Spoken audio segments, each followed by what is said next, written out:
If working harder actually worked, you would already be rich. If you've been working hard and you still feel stuck, it's not because you're not doing enough. It's because the system that you are in only pays you when you clock in. And I know this system firsthand, okay? I was once working at Raising Cane's making $16.99 an hour, all right? I was working hard, I was doing everything right, but my money was still limited. The moment things changed for me was when I realized that hard work wasn't the problem. The problem was that my income had a ceiling, it had a set limit, it was capped. And I learned that digital products remove that ceiling. So you can make as much as you want to without having nobody telling you no or telling you that you can't.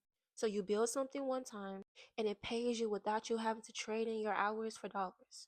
And this is exactly how I became a full-time business owner at just 21 years old. And this is exactly what I teach inside of the digital wealth transformation, my mentorship, right? I teach you how to build simple digital assets so that you don't have to clock in for income anymore, right? You can make money straight from your phone, straight from your home, straight from the comfort of your own space.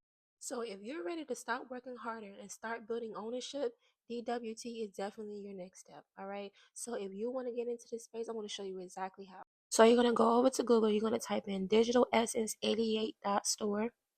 You're going to click the first website link that pops up and you're going to scroll down to where it says digital wealth transformation. I can't wait to see you inside.